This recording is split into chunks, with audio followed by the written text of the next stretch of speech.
রাঢ় বাংলায় পৌষ হলো টুসু উৎসবের মাস।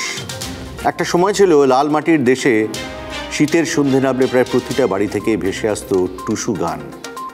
আর অনেক কিছুর মতোই বাংলাতে এই লোকায়ত সংস্কৃতি কিন্তু আজ প্রায় হারিয়ে যাওয়ার মুখে।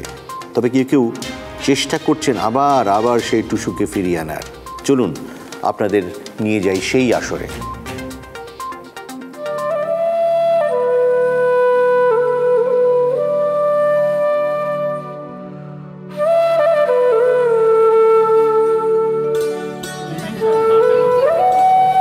পৌষের সন্ধ্যায় একটা মাটির খোলায় ধানের তুষ ভরে তা সাজানো হয় গাঁদা ফুল দিয়ে। এই মাটির খেলাকে ঘিরেই পৌষের সন্ধ্যায় বাড়ির উঠোনে হাজির মহিলারা। জীবনের ওঠাপড়া, দুঃখ, কষ্ট, যন্ত্রণা, প্রেম, ভালোবাসা সবকিছুকেই গানের সুরে প্রকাশ। রাঢ় বাংলার টুসু।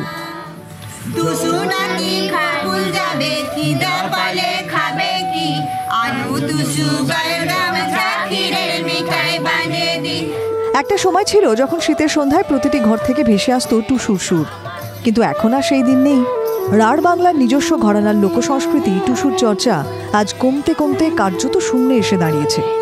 কয়েকজন এখনও চেষ্টা করছেন, তাদের সঙ্গে সামিল হচ্ছে নতুন প্রজন্ম।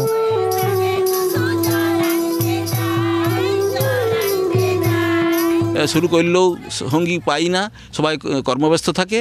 তাহলে আমরা 10-12 তারিখ থেকে পৌষের শেষ দিন পর্যন্ত আমরা আমাদের মেয়েদের ছেলেদের সাড়া পাই, গানটা গাই।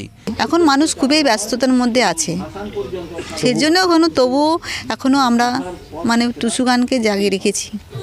শুধুমাত্র গানে গানে আবহমান কাল ধরে টুসু পূজিতা হয়ে এসেছে বাঁকুড়া, পুরুলিয়া, ঝাড়গ্রাম, পশ্চিম মেদিনীপুর জেলা, এমনকি ঝাড়খণ্ডের একাংশেও।